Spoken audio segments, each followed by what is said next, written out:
The data for the Russian leader is incomplete. The astrologer has no record of the birth time. A hospital record has been found for the 9:30 a.m. slot, but I'm always suspicious. I worry. The morning crew at the hospital, they casually just come in and finish up for the night shift and efficiently record whatever the time on their wristwatch. To evaluate a chart with any clarity, astrologers will count on having the record of the birth. Without it, they say, we are sunk. Or are we? I'm well used to this proposition of missing birth time, even with a recorded. But I must do as is done in India. I play the safe cracker and see if the story in the horoscope can't be dialed in. So this little essay attempt at rectification attaches the story to the chart instead of having the mathematics to reveal it with the correct birth time. Putin had a youthful reputation for the street fight and is a known Judo expert. He began training at around age 14 and competed, but he probably also used his martial arts skills outside the competition. Mars peregrine doesn't care about the rules. Mars in Sagittarius, it's Jupiter with the bolts that rules him, so he tends towards sporting dominance and takes orders from no one. Compare this Mars to the long list of photo opportunities in the He-Man stories. The tough guy that no one can beat. Whether on the streets of St. Petersburg or in the presidency, we can say he's deadly. And he kept that street history a secret from his KGB bosses. Astrologically, the street survival experience often belongs to the underworld god, Pluto.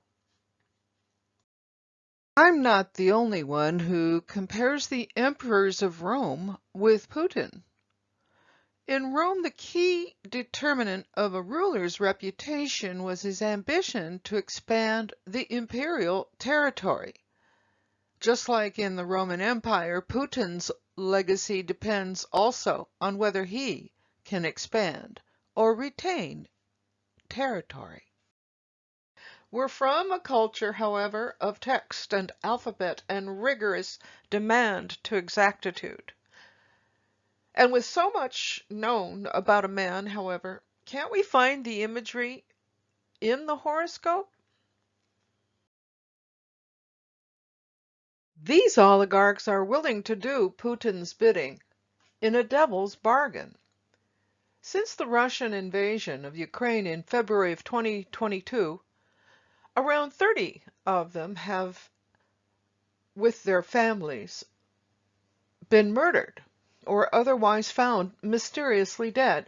And so were some of these discovered by Putin through the stolen documents which were found in Mar-a-Lago?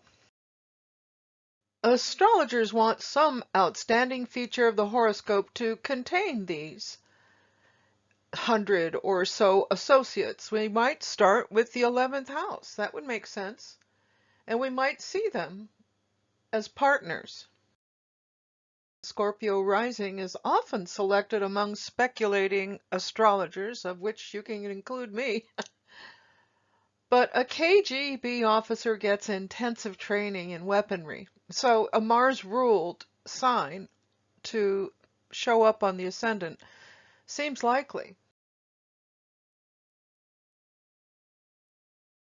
In the Putin horoscope, it's not just poison, but exotic poison originating in the Russian military. And so the imagery in the chart should be as startling as it is in the headlines. Attach the rulers to each house and ask, are we getting any consistency here? Now, Robert Zoller, one of my teachers, taught local determination to be an examination of the planet through the lens of its position and standing, but not necessarily by house. Now, indication of his personality and public actions should have a major influence on the ascendant and the angles. If we organize the problem into a chart of weights, it may permit us to identify all the features at once. The progressions for October of 2022 appear on the outer wheel. Notice the progressed lunation is coming to the Putin Mars sometime in late 2023. We have a few of these fixed degrees again featured for this eclipse. Notably, Saturn's transit to the leader's progressed Mars conjunct at 19 Taurus. Mercury opposes Uranus, who is with the moon and brings a surprise to the results of the USA election. The moon in a sign ruled by Venus and exalted gives great good news to women all over the world. Note here that in the last few years, Jupiter's progressed retrograde has reached its opposition to Venus in Scorpio. Aside from these major progressions, we will add some significant eclipses to the mix. Having seen the progress chart for 2022, we know to look carefully at the 19th degree of Aquarius, or within 2 or 3 degrees of the North Node, and the opposition of the natal Pluto. This transiting Saturn should slow the leader and frustrate him, maybe even stop him, but 1999 bombings put Putin, newly in power as prime minister, into even greater visibility. Remember, he was an unknown up until then. Here he displayed cold certainty to reassure a shaken population. Of course he knew it would never happen again. His progressed moon opposed Pluto at the time of the eclipse, and the progressed Sun and Mars moved into new signs. I'm just making another note here on the lunar progression to the North Node soon enough at that 19th degree. Willful, strong-arm power and control features Pluto's underworld god and his brother, Jupiter. These planets fight for the same cause. They're brothers, and they live by force and by violence. Nothing gets in my way. That's that Jupiter. And it's a bolt-throwing kind of Jupiter. And with Mars in a hair-trigger Sagittarius, we must again visualize as if a man's always packing, as if holstered at his hip like a Western gunslinger. The astrological image we're seeking is a Mars simply over the top. Putin has been photographed subduing a polar bear, scoring 8 goals in an exhibition hockey match, swimming nude in cold mountain streams. His Mars is peregrine, and truly nobody gives him orders. There's even a mountain named for him.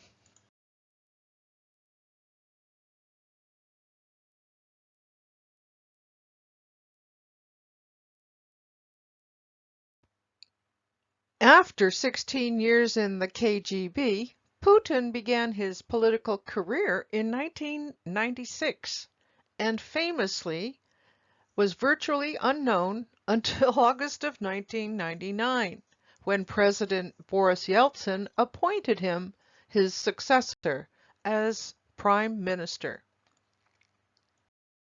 Wear your hard hat. We're embarking on the pure astrology from here on out. So if you have the zodiac memorized and you understand the concept of reception, you'll probably be able to follow along. But if it's difficult, go get the download from my website so you can avoid unnecessarily printing out a big stack of charts. So as we approach Putin's missing ascendant, we're looking for dignity and an outstanding Mars.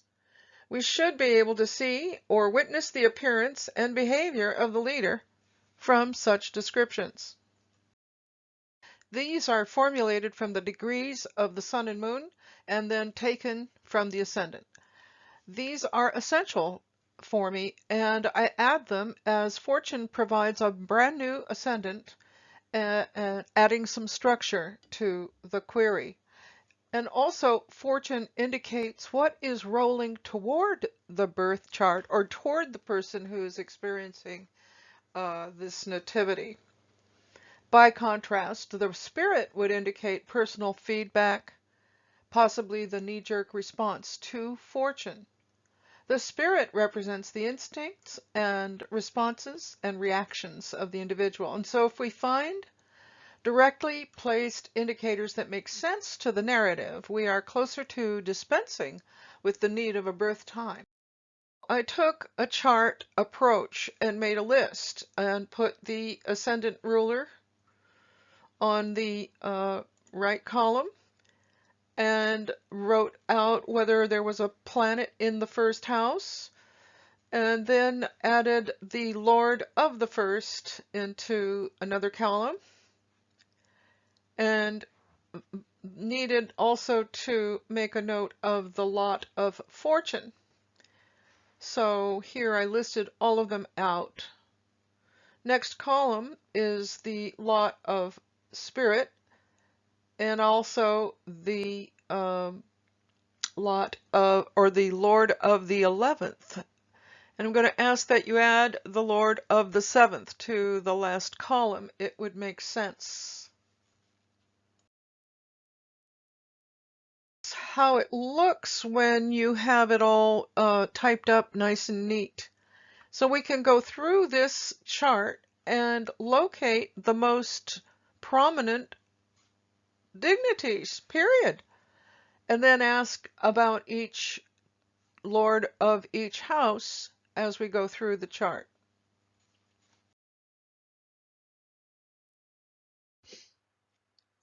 Putin's life arc was always expanding. There was never a retreat, nor was there ever a reduction or even a long illness. So I decided to eliminate charts according to this overall story of constant expansion. I was looking at the rulers of the angles, or the 11th. These simply could not be in the 6th. Nothing about Putin's trajectory has been puny. Because when the ruler of the first is in the 6th, the arc of the life contains a story of reduction, like a contraction of power, or the operation in a smaller dimension or domain, or even a retreat of some kind, diminishing the life and the life force, like even an illness, which is usually considered unfortunate. But that is not Putin's story. The lifetime arc of this leader has flown high and wide over the top of most other leaders, widening and expanding all the way.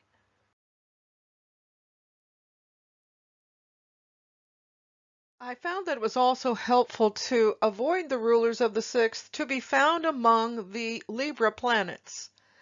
Mostly I wanted to attend the angles and make sure that they would be free and clear of impediment, but good luck with that. It's usually impossible. Mars, ruler of the 11th, cannot be in the minimizing 6th.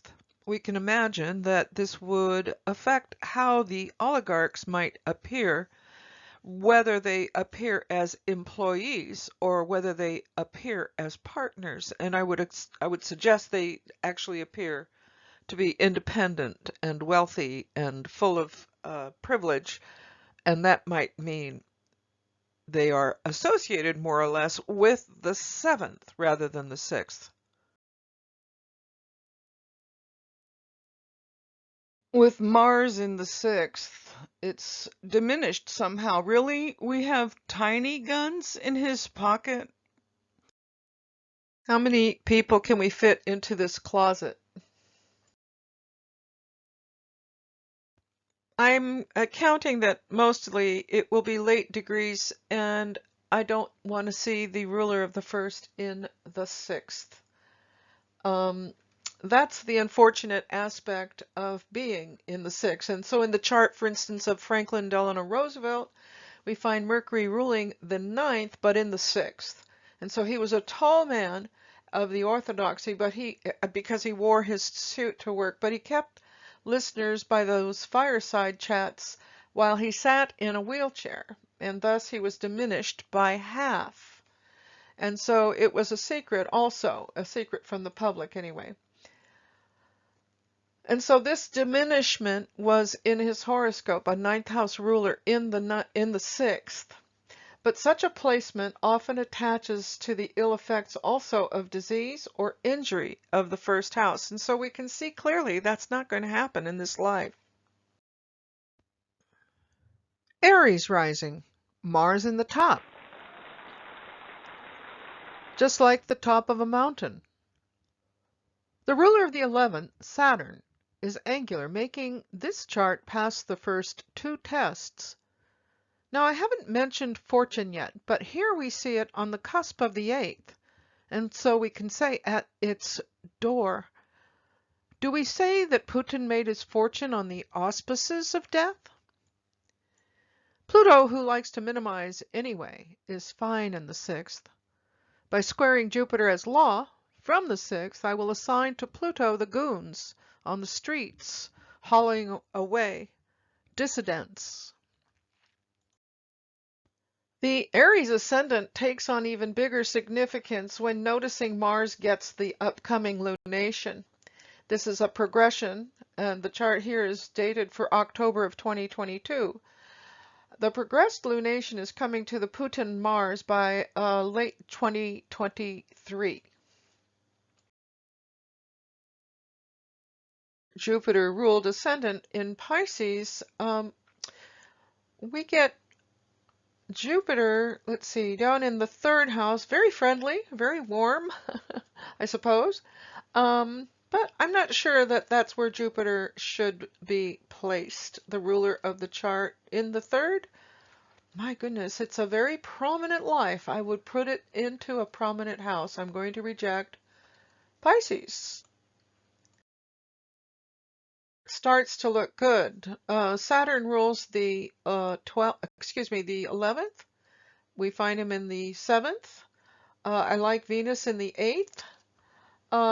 I'm not sure about this. Maybe the moon in the 3rd might be acceptable, but it's not a powerful hit on the middle of my forehead. I might be wrong to reject it, but bye. Sufficient luxury. The ruler of the 2nd, peregrine. With the Saturn-ruled sign Capricorn rising, we have Mars nearer to that ascendant, so this would figure strongly for a gun-wielding figure. However, Moon, and anything else for that matter, doesn't give us a kind of an ocean-going grandeur symbol. It's more like a little bathtub with a toy boat for a child. That's the 6th house for you. I was relying on the moon, but in a chart lacking a significant water element, we can't say much about yachts in specific. And there is no further reason for me to explain or explore this chart further. Bye. I might need to waffle a little bit because I was rejecting this, but it does give us a prominent Mars and gives us a prominent Venus, which I like for the power of this Libra group. Now, if Libra is ruled by Venus in Scorpio, of this crowd is ruled by Venus in Scorpio, that is her detriment, right? So she's not operating as if she were really Venus. She's doing something else. She's adhering perhaps to the menu that Mars might write for her, and she's also very secretive. She's in Scorpio. So I like this chart too. I might be wrong to reject it. With so much at stake between the oligarchs and all that major money, funds and billionaire kinds of transactions, could the eighth house actually be in the sixth?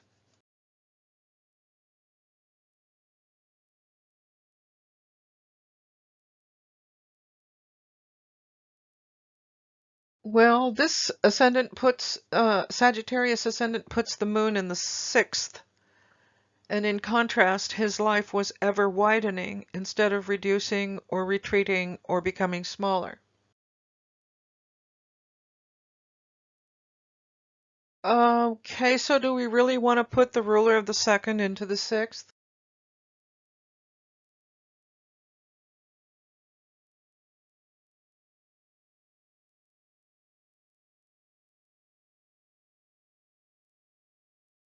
Tedious, I'm going to start rejecting these charts.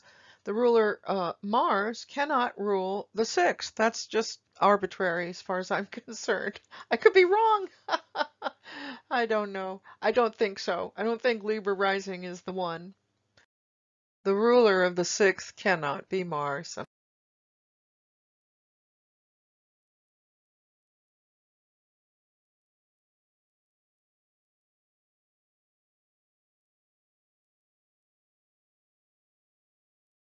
I'm also going to reject the exalted Saturn from ruling the sixth.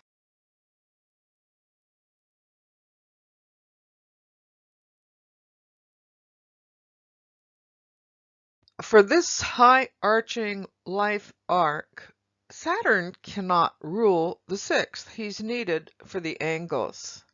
I did love this chart when I started the project. You might guess I liked the Pluto on the ascendant for the street fighter. And I liked the exalted moon in Taurus to possibly signify the super yachts. The sixth is often about staff and subordinates who work for a leader. You know, like his shock troops or the police, they are his sixth house staff.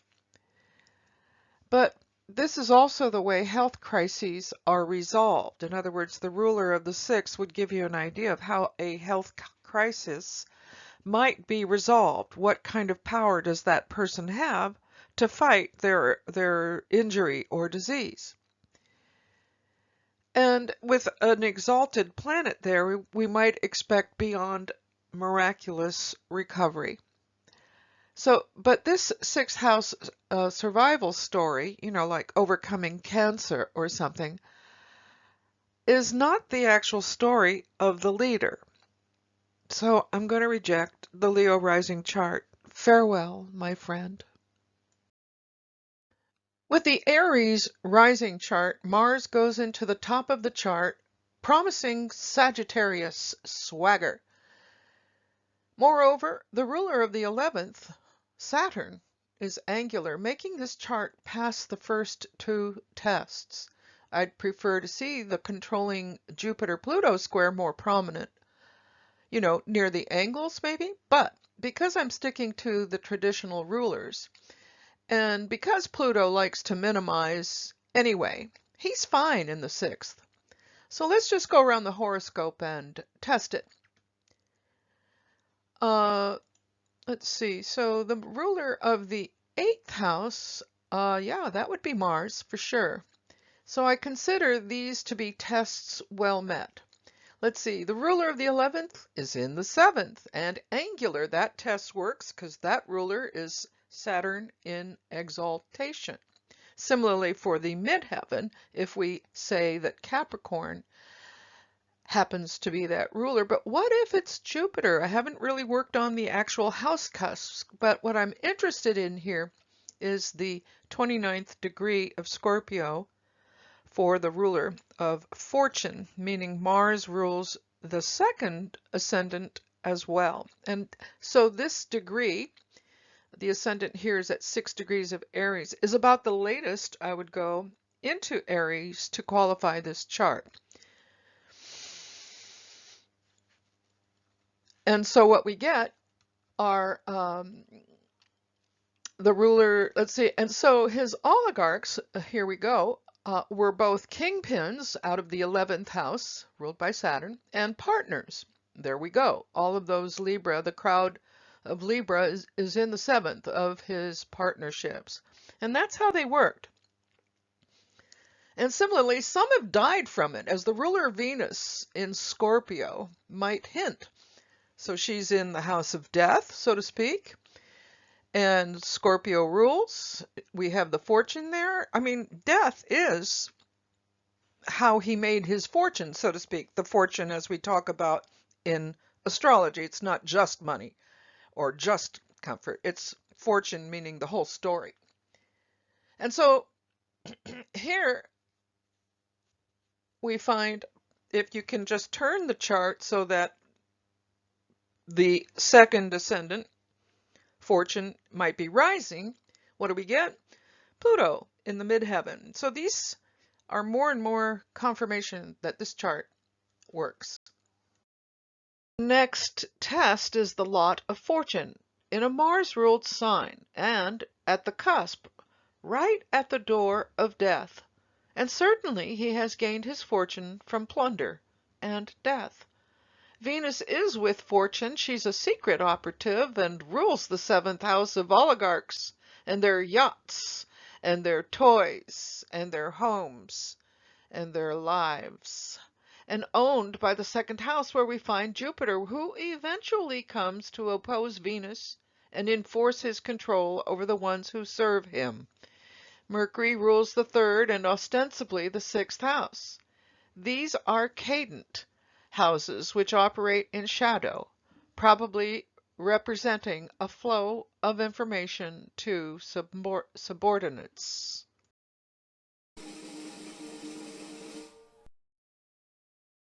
The Sun rules the 6th and might portray the consistency and loyalty of the mighty solar power.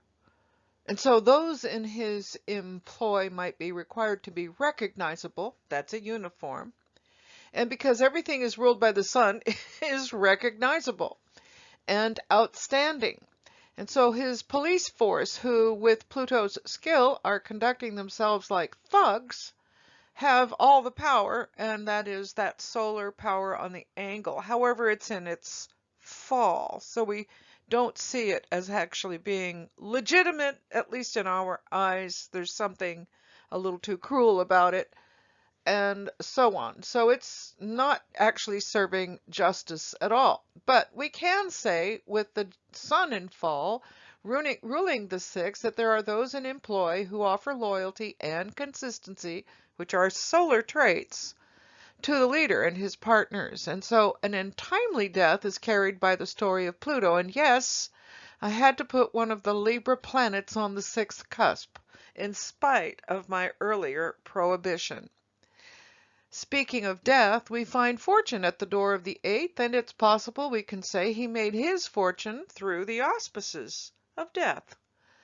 The moon in Gemini rules the 4th of patriarchy and country, and also one's own citizens, so to speak, the people who make up your country.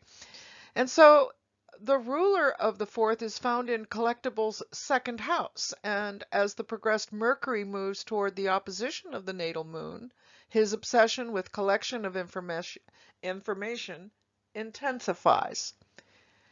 The progressed Mercury opposed the moon while the USA was under attack through the Trump campaign. The moon has the power to absorb or employ the emotions. With Mercury, her ruler, among the Libra club, we have a convivial mood, a love of social gathering, but everyone knows the leader's obsession with information. All are careful they are not having private conversations within invisible earshot. And for the Scorpio rising enthusiasts, we have a new ascendant with the fortune in Scorpio, and this should satisfy adherence to the Scorpio rising, which is what the 9:30 a.m. hospital record provided. It's still rising because fortune is a second ascendant. Mars rules Scorpio, but what a difference in house placement. The 9:30 a.m. slot, written down at the hospital, gives us Scorpio rising, but on the cusp of the 3rd house. Why? Because that is the warrior, the Judo expert, or the warmonger? Is it a big placement? Sufficient to have a mountain named for you? Sufficient to carry your arc upward and out, widening all the way throughout your life? The lot of fortune on the eighth cusp is sufficient proof of this chart to qualify death as Putin's fortune in the Aries rising chart. We're looking for a Mars placement that is sufficient to have a mountain named after you.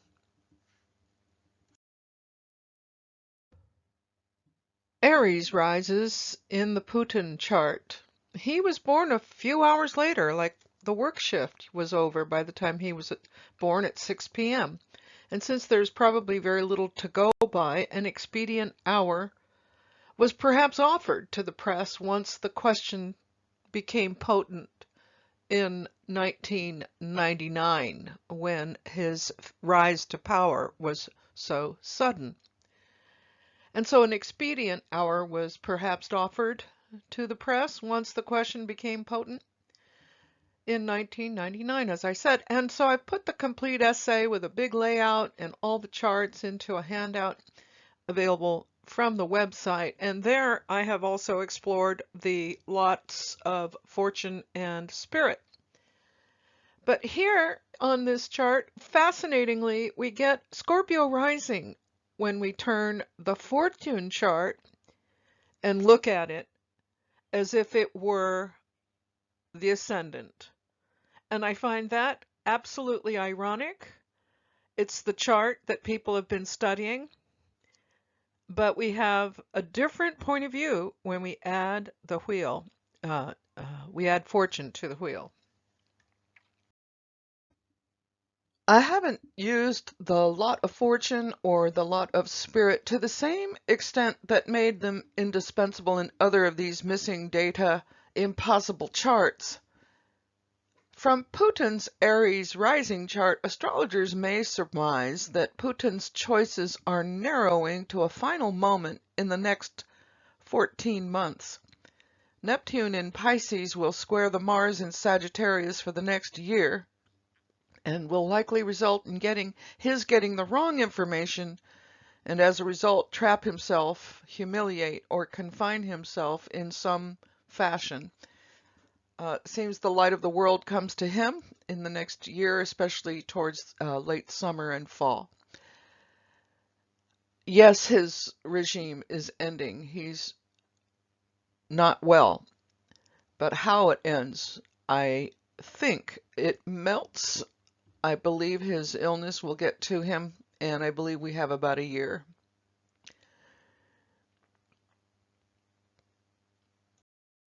Get the notes for this lecture. It's free and rich with more detail. Let me know what you think. Maybe you'd comment below.